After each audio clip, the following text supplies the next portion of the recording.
Good evening and good morning from wherever you join to our session from around the world. I'm Ismail Haznedar from Gain Global. I'm really glad and honored to host today's session, welcoming Filipe Carrera from Portugal.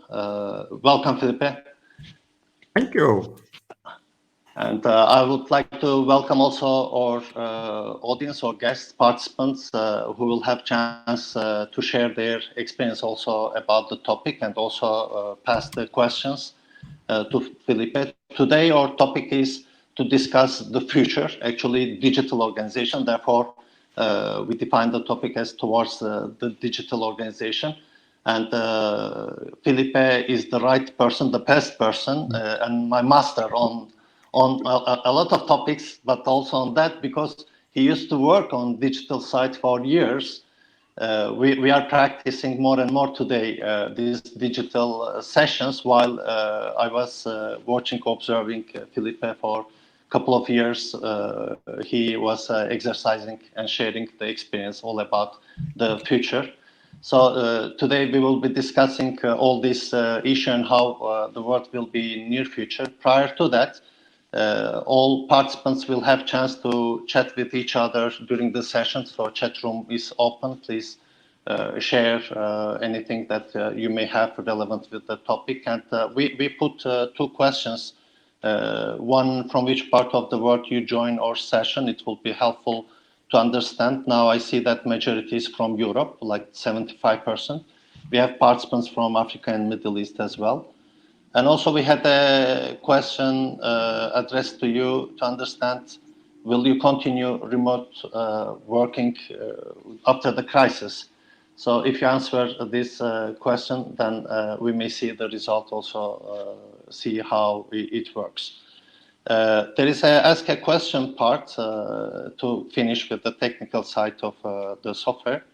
If you would like to ask question to Filipe, you may put your question there. During the discussion, we may answer these questions or prioritize, or we may keep some of them to the end of the session. So, Filipe, I thank you once more. Thank you for accepting my invitation to discuss future and also discuss digital organization. Nowadays, we are just in the center of this transition period. Actually, we were discussing a lot that the world will be changing, but we were not expecting such fast it would happen. So immediately it's here. Before we start, I will be glad to hear also how is the case in Portugal, how are you, and then how you see the future and the digital transformation of the world. Okay, thank you very much, Ismail. First of all, I'm very glad to be here virtually with you. Unfortunately, it would be much better to have a nice dinner like we had last time in Istanbul, but we have what we have, so we can communicate like this is much better. So let me give a small note about how the situation. Everybody is seeing the news, and the news are not very good. Until we discover some vaccine or there is some cure about this, the news will not be good. We have to be prepared for that. But I think we have to also shift our gear and think like this. Okay, now we cannot do really nothing about it. Let me give you a personal experience. Actually, I was in Syria when the civil war started. Mm-hmm. And I was amazed with these guys because we were still having dinner and making jokes and everything, because we couldn't do anything about it. In that case, we couldn't even do anything. Now we can say we can wash our hands and have some social distancing. So it's a little bit better. Yeah, there are some recommendations. But we have to mm-hmm. think about what is next. Because if we don't use this period, that it is a transition period, like you said, to think, okay, what we will do next? We will lose time. And time is of the essence in this case. Because if we lose that time, it's time that the economy, these countries will take more to go further. because we need to recover from this situation. At some point, we need to restart and we need to prepare ourselves. So what I wanted to share with you, Ismail, is, let's say, my view of what we need to do the day after. Yeah. So let me give you also a kind of background where I come from. You said that I'm talking about this kind of digital stuff for a long time, but you probably don't know that, for instance, nowadays people are talking about remote work. Okay, we are doing remote work. I've been doing remote work since '94. So when I was doing remote work, I was doing it. I had to have email and a fax machine. Okay, and that was remote work. I would, for instance, when I needed to send a proposal or a project, I would have to fax the whole thing. Imagine faxing 20 pages. Okay, so it was really crazy because from the other side it looked like a toilet paper, basically. Okay, so I think that we may say, oh, this comes in a terrible time and everything, but can you imagine having this pandemic without the digital tools that we have? It will be catastrophe, actually. Nowadays, we are connected more and more with all these tools. What might be, the case in such a situation? So we should be happy that happened now and not in the 90s. Yeah. It would be, or even in the beginning of 2000.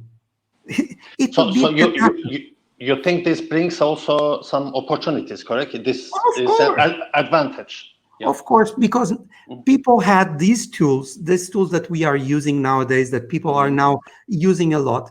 They are here from several years ago. They didn't start it yesterday. People were not using them. So that's true.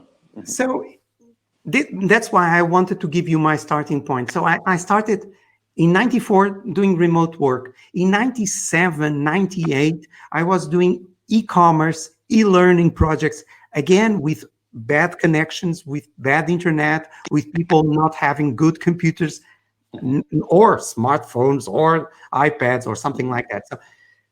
So now we have the opportunity to rebuild our skills and become more digital. And I want... Yes. May I ask a question here? One side, the infrastructure or the technical part of it is ready, according to what you say, but we were not using it, or we were not trained, let's say. So this case brings us in the center of that. We have the tools, so now we start to learn how to use it. Yeah, we have. Is it true? Yeah. Yes, we have to see this as an opportunity to do several things.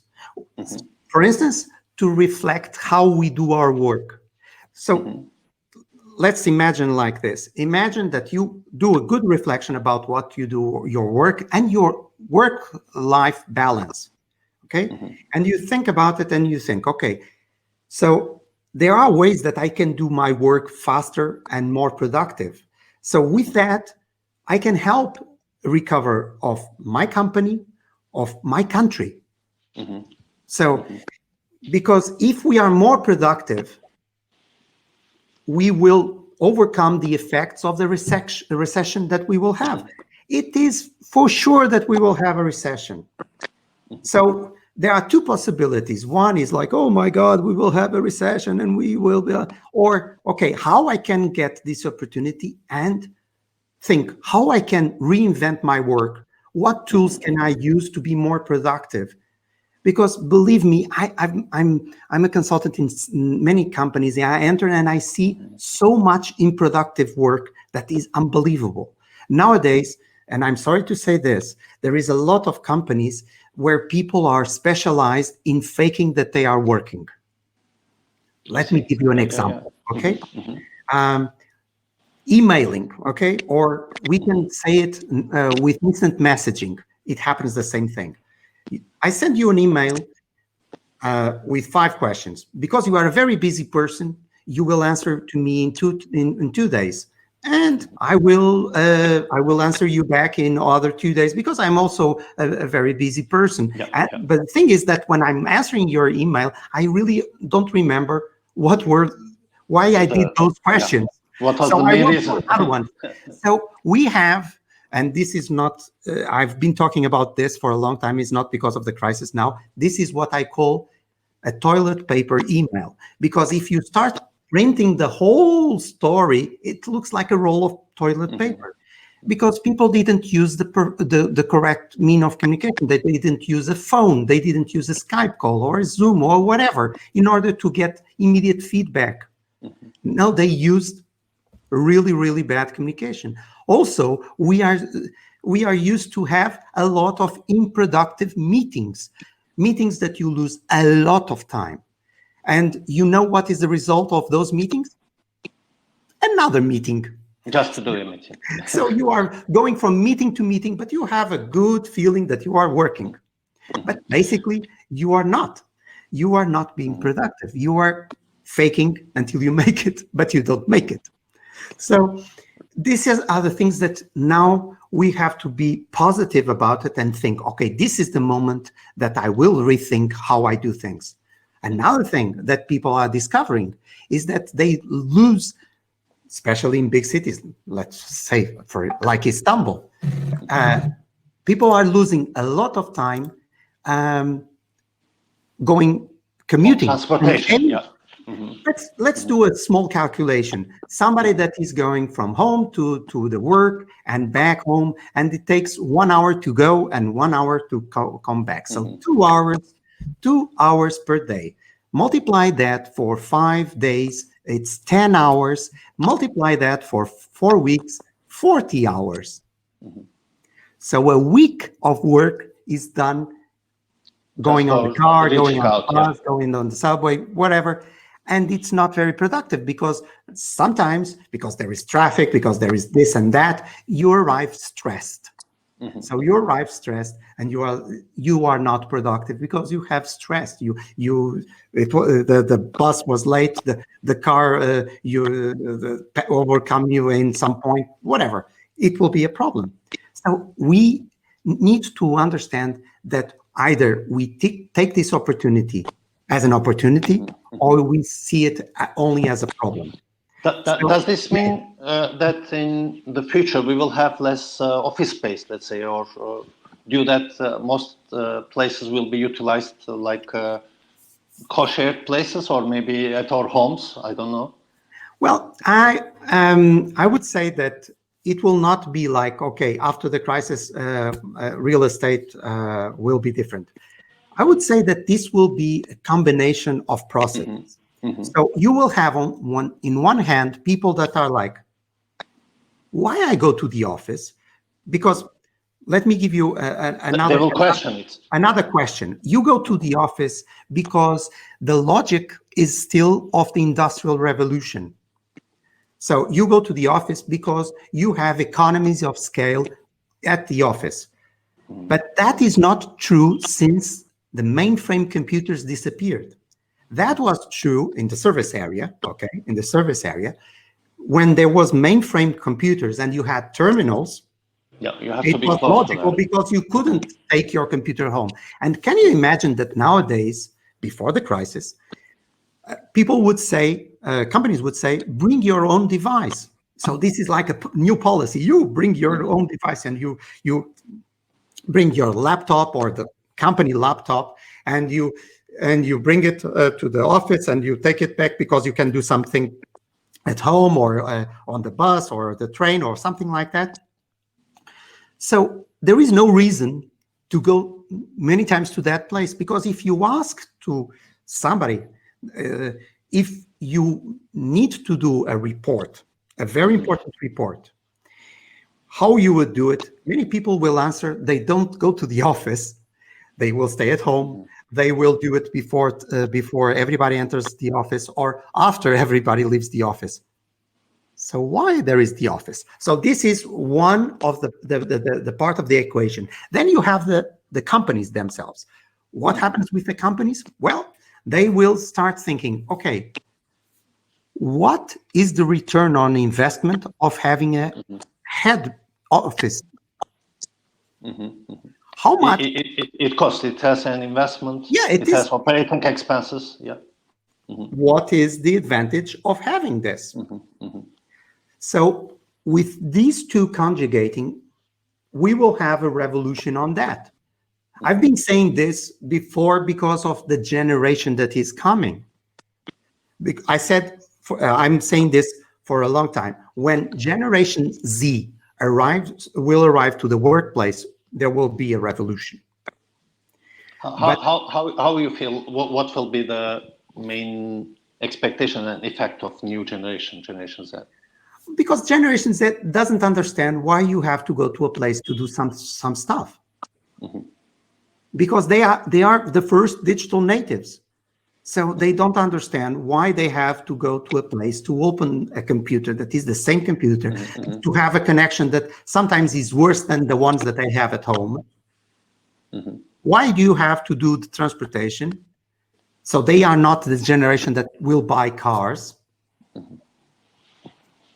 And then it's same applies for education as well. Now we are locked down. We are educating from digital world, but we used to go to schools, correct? Exactly. Think about why. Even think about. I'm teaching teachers how to handle this situation, and I'm talking about that we don't understand that we are like hamsters, okay, in a wheel. Okay, so I'm talking about organizations. Let me talk about teachers. Okay, it's a good question. So think about most teachers. What are their routine? They go to a room and they explain certain subject, blah, blah, blah, blah, blah, blah, blah. After 1 hour, 1 hour and a half, they go to another room and they explain the same subject, blah, blah, blah, blah, blah, blah, blah, blah, blah. And they go to another room and they do the same. And the next year, they will do exactly the same class. Isn't that a bit of a hamster on the wheel? So in education, actually, I've been saying that, okay, don't get me wrong. I'm not saying that, everything. You are also lecturer. You are studying. We will university. have moment presence. Yeah.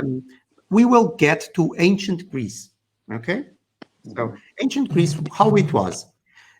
You would go to you would live in some village and you would walk for hours to get to the master. So you would have to pay a very high price in order to go to the master. And you would talk with him about your reflection about a subject. And the master would give you some opinion and some questions to you to work for the next class that might be in 1 month or 2 months. And you would do some work, you would study, you would reflect and something like that, and you would return to the master. So the moments of presence should be much richer than somebody talking to you. So it will be something much more like, now there is like a trend that is called the flipped classroom. So students have to prepare in order to go to the classroom instead of going there and wait just for listening or waiting. Yeah. Because we have different tools and we don't live in distant village. We can access the master wherever he is. And we are like, okay, I only have the master in my neighborhood. It's not this world. So this crisis, for the people that will understand this change, they will be in a big competitive advantage. The ones that don't understand this, and this goes very much to leaders, they will be extinct. Yeah. It's like the dinosaurs. What happened now? It's like a huge meteorite that hit Earth, and things will change. And the ones think about the dinosaurs. Yeah.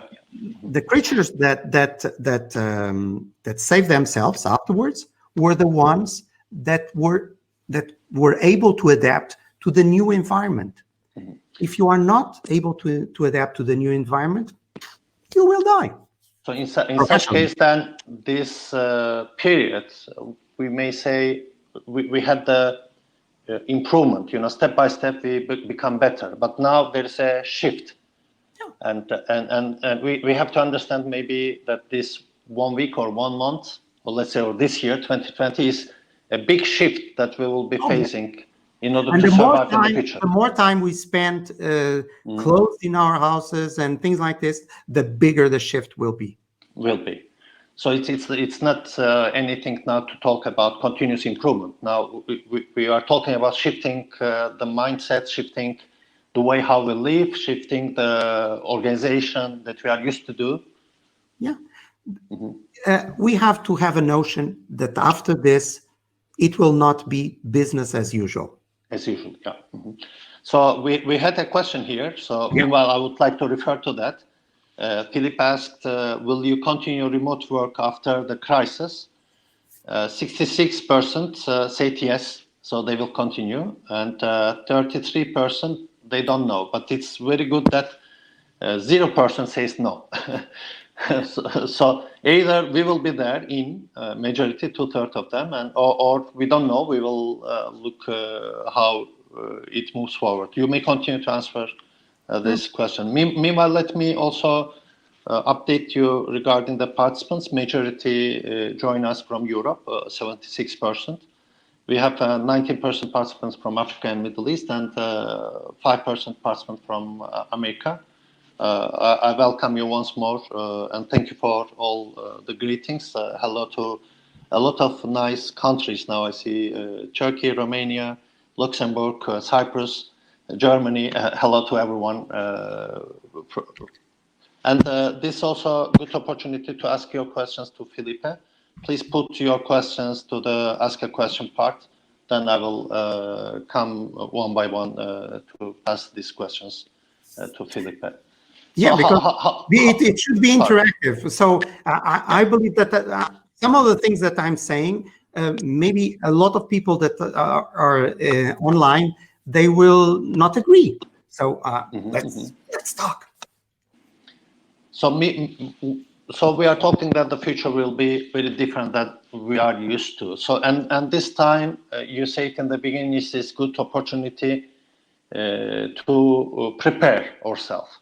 So what you would advise, like what are the things that we have to focus nowadays, and how we should prepare for the near future? Okay, very fast tips. Rethink your organization.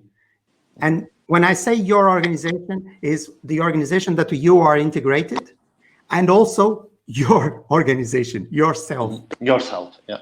Because we have nowadays ways of doing things in a smarter way. There is a movie from Charlie Chaplin that is called Modern Times. Okay, and there is a scene of that he's in a factory and he's screwing the same screw as like ding, ding, ding, ding, ding, and at night he's sleeping and doing the same thing, and people laugh. But believe me, in offices people are doing exactly that. So if you think, let's say if you do like a out of the body experience and look at yourself, how you were working before the crisis and how you are working now, what tools are you using, how are you managing to solve problems, how you will start seeing that there are some smart things that I'm able to do, but also there are some mistakes. Okay, let me give you a classic one that I see nowadays. You know WhatsApp groups? Yeah. Okay, so let me give you a bit of dynamic of WhatsApp groups. Okay, let's do a WhatsApp group so we can communicate with everybody. Okay, so 50 people there, and then you start conversations 1-to-1, 1-to-2, 1-to-3 in between the 50 people. It's not logical. And then you have like 10 WhatsApp groups, and your phone is like ping, ping, ping, ping, ping, ping, ping, and suddenly you are saying, "Oh, sorry, I didn't see that message," but it's you and other 50 people that didn't see, because we don't know how to use our communication tools. We have the communication tools that we dreamt 20 years ago. I wish I had this 20 years ago, and we are not using correctly. We have too much communication tools. we need to be more wise in using those communication tools. So this is Actually, efficiency also will be needed there. yeah, because We are not happy with that also. We say this tool is great, but sometimes we have misinformation or we lose a lot of our time. So we will need efficiency on that areas as and well. discipline and And etiquette, discipline. etiquette, etiquette. You need to understand that you are not the center of the universe. You know that the way that you communicate should be the way that people would communicate with you also. So it is very important that. I think We are, yes, we are talking about the digital side, sure, but we have a interpersonal communication as well. So yeah. Goran had the question how to make interpersonal relations if all employees are working from home. And Goran is from Serbia. Greetings to Serbia as well. Thank you for the question. Hello, Serbia. I was supposed to be in Belgrade until Sunday, but due to the crisis, I was not there. It was a pity. I like Belgrade. Well, many times people think that when I have this kind of speech, let's say, that I'm saying, no, everything will be digital. On the contrary. What I'm saying is that the meeting moments where we meet face to face will be much more important than they are now. Let me give you another example. Now, for instance, we have, before the crisis, of course, we have one myth that is the open space office myth. Oh, it's very, very good because people interact, they exchange ideas, and I enter more and more open space places, and I see people with what? Don't bother me. With headsets, hearing music or something like that in order not to hear the phone calls of the colleagues and things like this, because it's madness. Our brain is in alert mode every single moment in our lives because we are primitive. So if we hear our name on the other side of the room, we try to understand, and we are closing a deal and we heard our name, immediately productivity goes down. But we think that these places are very good for people to socialize. We have to enter new formulas. Why not create really moments for people to socialize? For instance, in Turkey with excellent food. So it's much more. You're always welcome. Thank you. So we have to create those moments for socialization instead of trying to mix as much as possible work and socialization. Then this means the quality of meeting at the same time. Yeah. The quality of meeting, the importance of that will increase. So if we come face to face, we have to focus there.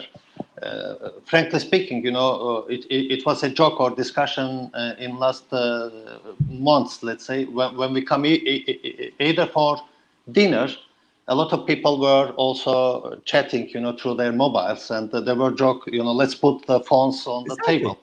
So if you are face to face, the focus should be on face to face now. The importance is increasing now. Look, think about, we have a good example between us. We meet more or less once a year in person or twice a year at the most. Yeah. But when we meet, we are not grabbing our phones. We talk about things, and we really connect every single time that we encounter ourselves.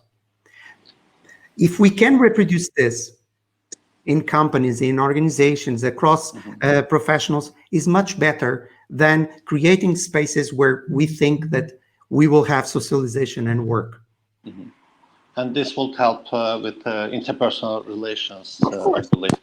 I would like to come with one more question. Annalisa is asking, how do you think events will change post-COVID, the pricing, interaction? What will use of tech look like for live events? Okay. Well, I think that if there is this shift, that there will be, I don't know it's the speed that it will be. It depends on the time it will take people to stay at home and companies to have to reduce more or less costs.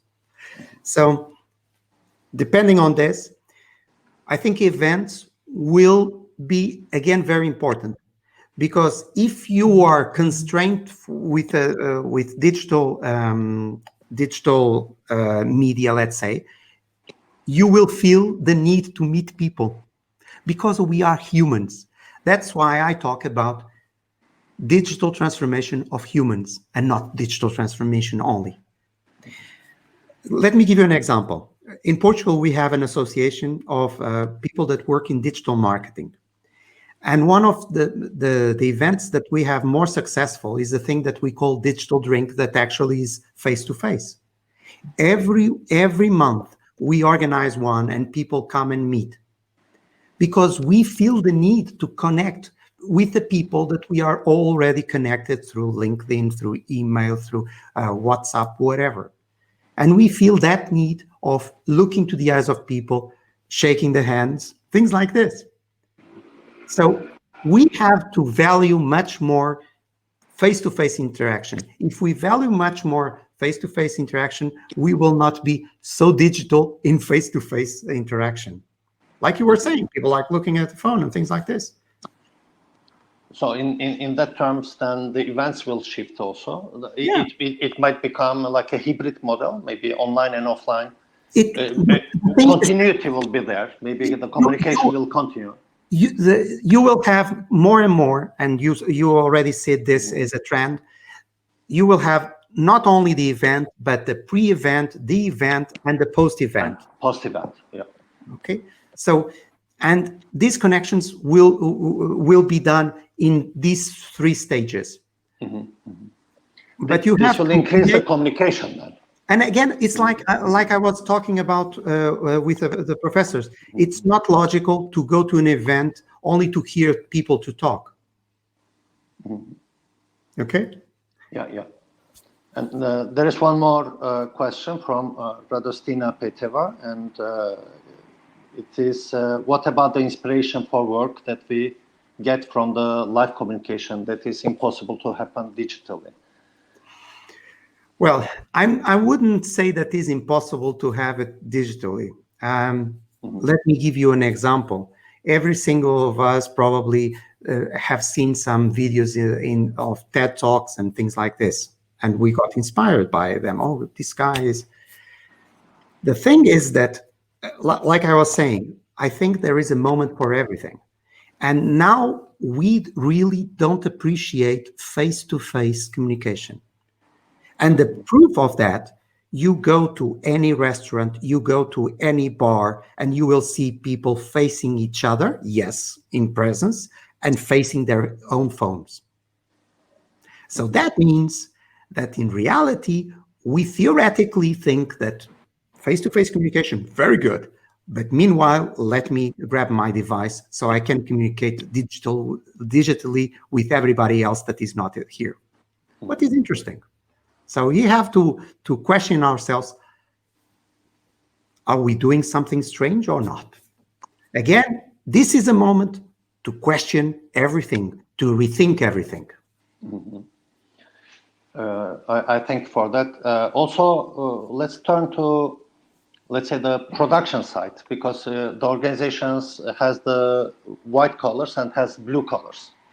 So there was a shift also there with the industrialization 4.0 or digitalization, and we have artificial intelligence, robotic technologies.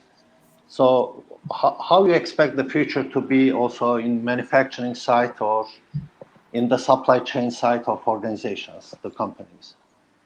Well, you will see, for instance, more and more robots. So there will be a lot of jobs that will be lost again. It is a kind of new industrial revolution. But you talked about artificial intelligence, and this artificial intelligence will also destroy jobs that are white collar, because there are things that, for instance, to do an analysis of results of, let's say, X-rays. Okay.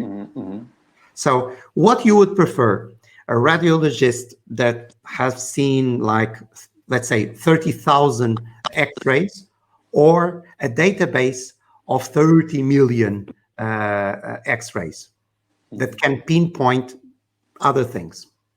So you have to rethink also your work and think that the work that will be more desirable, let's say, in the workplace, will be the ones that have to really handle human beings. So that's why, again, the way you communicate is very, very important, and you have to choose the correct way. And you have to train yourself to communicate the right way. Maybe sometimes has to be face-to-face. Maybe sometimes is a phone call. Maybe sometimes is an email. So we will have to become experts in using this huge menu of communication tools that we have now. In such case, then, can we say, Filipe, that in the future, instead of using our, let's say, physical power, we will be focusing more on knowledge, brain power, no, I would say to be knowledge workers? Let me give you one thing. This is from my own point of view. We are still very primitive. Everything that we are, it's a result of millions of years of evolution. So, for instance, one of the things that is extremely important is nonverbal communication. When we communicate with human beings, we have to understand this. And unfortunately, we have not been told this at school, in college. And so you have people that are, let's say, working in HR, they took a course in HR. So theoretically, they are experts on people, but nobody is explaining that you need to communicate well. And to communicate well, you need to use nonverbal communication. If you don't use it, 93% of communication will go out of the window. So you have to use these tools in order to inspire, to motivate people. And if you cannot go to a place, you don't send an email motivating people. You need to use tools like this. We are talking to each other. We are having an audience that is getting some output and is making questions. Why not? There is a relevant question from Serdar Duyar. He also mentions something like that. We have to transform that feelings, from the digital world. One of these feelings is trust. So how we can transform the trust, or how we can build that trust with new customers, especially on business side, through the digital communication? Try to be present when it's needed. One of the things that let me give you a small example and practical example. Your client has a problem with using, let's say, some software interface. Okay, let's talk about CRM program. You have a CRM program, and your client is having a problem. 99% of the companies will send the client an email with the 13 steps that they have to follow to solve that problem. The problem is that the 13 steps were wrote by a person that knows a lot about the subject and will ignore the obvious steps because they are obvious. It will not come to their mind to do like recording of the screen and showing with voice, like you should go like this, click on this, and go like this, and this, and this, and this. You can do this for the last 20 years, but you are not doing like this. You send an email message, and the client will say, oh, I did that, and I didn't get. And you will say, wow, this client is very stupid. He doesn't get the message. I will send another email with another steps, and he doesn't get again. Well, he's really stupid. There's no change. So you lose time, your client loses time, and you get less client satisfaction. So very simple thing, do a video. And people will be like, wow, I can do it. Because think about it. Video tutorials have been around with YouTube a long time, right? It will help also with visibility. Since 2003, and companies are still seeing it, oh, that's very interesting, and not doing anything. Also, it will help with visibility. So you are seen on screen, maybe Exactly. it helps with the trust. It is much better to be present when the customer needs. It's not like, okay, I will go there on Wednesday, but I need you on Monday, but I cannot go on Monday. Can it be Tuesday? But I need you on Monday. And why you don't do it like this? What is more important, that you go face to face, or to you to solve the problem when the client needs? There's a question from Rosanna, and also it says, in the future, how to understand when are the right moments to meet in person. So it's very relevant with what you say. This is the thing that we need to learn in this transition period. We always have to think, is it worth it? What is the added value of the investment of meeting in person? Maybe the added value, I will motivate better this person. I will understand their problems. If there is no added value, why you have to meet it in person? So we will have to do, let's say, the return on investment always in our mind. And I'm not talking about money. I'm talking about, is it worth it? So is it gives an advantage? Is it better if I go? Because it is like nowadays, for instance, if you want to make an impression to somebody, send them a postcard, a paper postcard, because people are receiving so many emails that when they get a paper postcard, they are like, wow, that's interesting. And even handwrite it. Oh, and some years ago, it was like, you in Christmas, you would receive 500 of those. Merry Christmas, Blom. Merry Christmas, Blom. Merry Christmas, Blom. So you have the thing that creates more customer loyalty is surprise your customer in a good way. Can you say that now the value of the time is more important in increasing? It has been always important. Yeah. The thing is that things go faster and faster, and the world is changing, and you live in a world that you have to learn, unlearn, relearn. When you were living in a world, even before the crisis, this was already happening. You were living a long time ago in a world that you learn, and that's it. And now you have to be used to change. Uli has a question regarding the etiquette and good communication. We talked about it. So is there a common etiquette or any resource that you may refer in order to use it or utilize it? Well, there is something, in order to, I wouldn't say like a set of rules. I would say a principle. Think like this. First of all, we have to be aware of one thing that it's like not very good to say, but each one of us is the center of the universe. So it's normal. We were made like this. So I'm here and everything is around me. It's normal. So we don't realize that we transport this perception to everything that we do. So what happens is that when I communicate to others, my communication is always very relevant. And when others communicate with me, oh, why they are sending me this? So we have to understand, if we are communicating to others, if we would be on their side, would that be relevant? So we have to respect the time of others in order to be also respecting our time. So this is true. And we have one more question. Okay. How do you think political and other leaders should inspire universities, companies, public? Sorry, Ismail.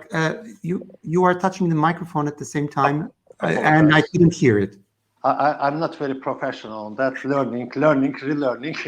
Thank you. The question comes from Mariela de Boer.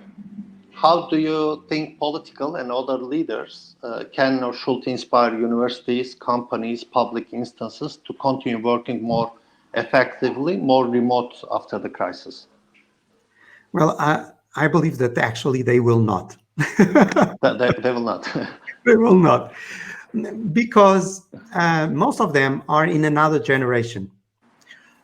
Let me give you, let's return to the open office.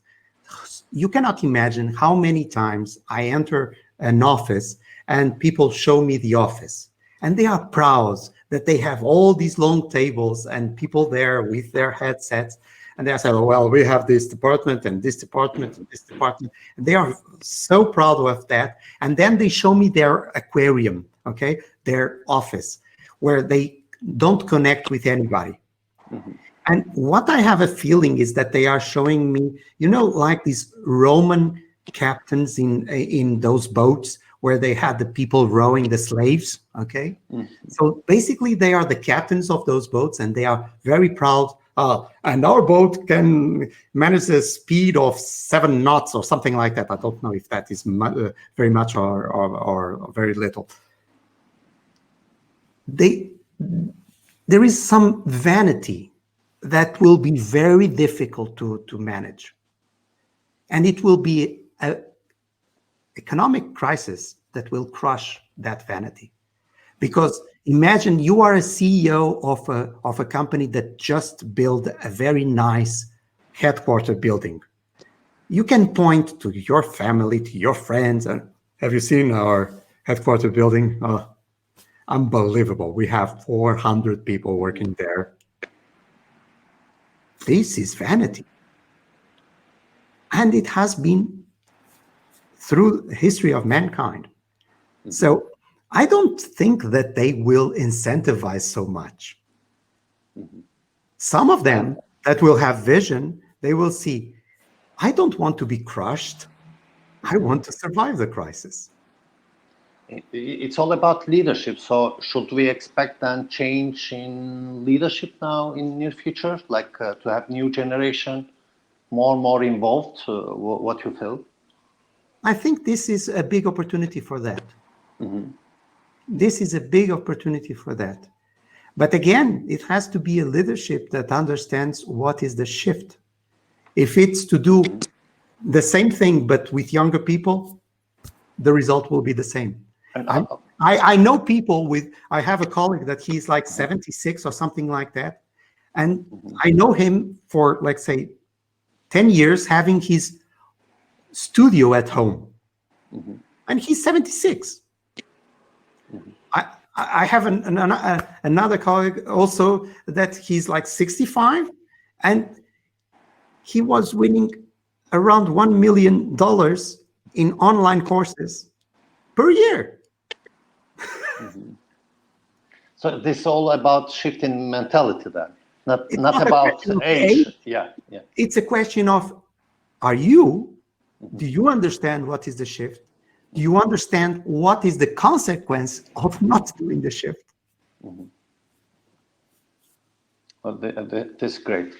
So we have just a few more minutes. Meanwhile, I would like also to pass a question regarding NGOs, because we talked about digital world, digital organizations.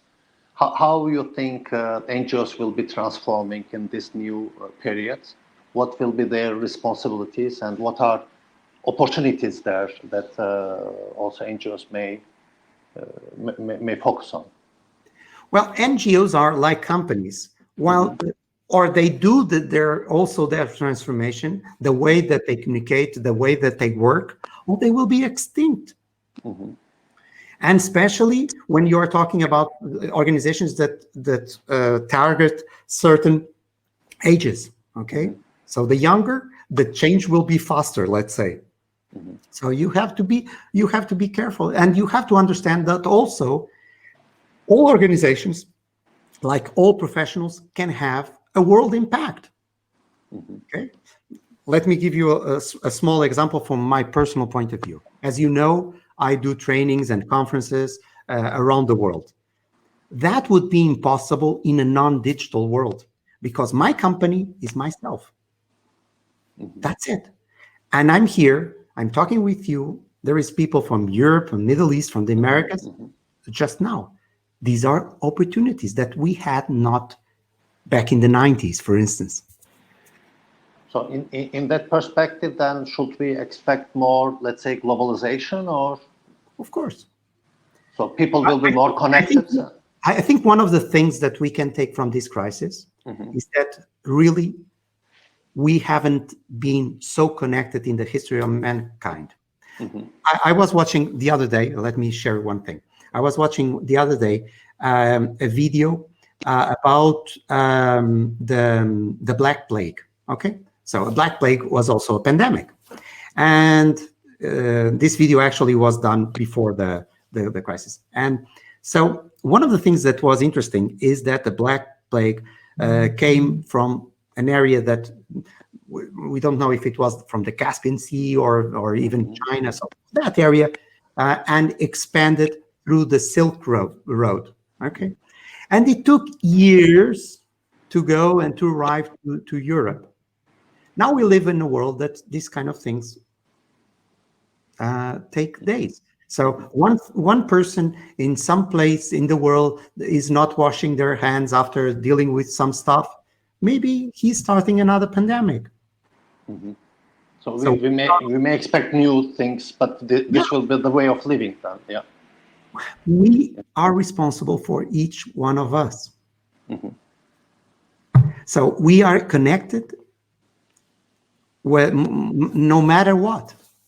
And this is a wake-up call. We are already very connected. So is this an opportunity or is this a threat? It's a threat for some things and an opportunity for others. An opportunity. Always it's said that crisis has two sides. Exactly. There are opportunities and also threats. So let's focus on the positive side and see how we can rebuild. Yeah, reshape in a positive way. Yeah. That is the message that I want to pass, is that you have to look to this as an opportunity to reinvent yourself, to reinvent your organization, to see your work, your life in a different way. Yeah. If you don't do that, you are losing time. And time is precious. This is great. Before asking your final remarks, Filipe, I would like to remind our participants that the communication is crucial, as we said, as Filipe also emphasized. Therefore, we started the webinars and also this kind of tools in order to build on that. Also, there is a button says Join Gain Global. Our communication platform is now open. It's public, so we will be really glad to welcome you as well on Gain Global in order to have chance to chat and further communicate. Please join us and we keep sharing all this positivity around the world. Filipe, what are your final remarks to our audience? And also, this video will be available after a while to the members in the platform and also in YouTube. Okay. I want to, can I share one image? Yes, please. Okay. And how they can reach you, how they may find you, correct? So I will share two images. Okay. So this image that I'm sharing now, I think you can see. Now we can see, yes. Okay, this is a wave. This is a wave in Nazaré, in Portugal. It's a 30 meters wave. This picture, I have been using it for years. This guy is really surfing a 30 meters wave, okay? And the interesting thing is that I've been saying this for a long time. Let's say I've been sharing this image for the last 4 years and saying, look, a big wave will come, a digital wave will come. Be prepared, be prepared. Some people heard it and took action. Some people heard it and didn't take action. And now the wave is here. Now wave is here, yeah. So it's up to you. It's up to you. Take action. And you were saying for me to share my contacts, I would ask you to do something that is, you can use your QR code. So a way of being digital on your phone. And if you point to that QR code, you will be instantly connected with me in LinkedIn. Well, you have to put the name button, connect, and it will work like that. So This it's is only a great way to be connected. Exactly, it's the best way. So it's very digital, very simple. Instead of me saying my email address, blah blah blah blah. So you can do like this, a very simple way.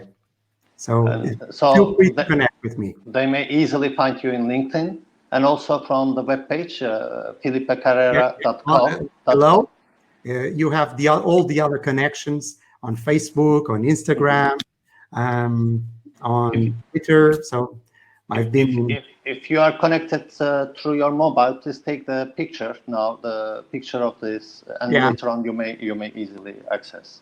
Exactly. So I would like to thank you, Filipe. Thank you for your time, sharing wisely your knowledge. You are very well experienced, as you mentioned. From 1994, you said you started to work on the digital side remotely. And now the wave is there, and we hope that all these clues will help us to surf in this changing period. The critical information and the message was that it's a shift, it's a changing period. We have to prepare to use this time for building our future, starting from ourselves, and also digitalization of the organization. Any kind of organization that we are involved. It might be the corporation or NGOs, universities, and hopefully we will have a brighter future for humanity, more effective and more value-creating period. I thank you to participants. Thank you for your questions. It was really helpful and very important for us. And we hope we see each other physically and value that moment more and more, appreciate that moment more and more. Thank you. Thank you very much. Thank you very much. Take care and see you around the world soon. Keep safe.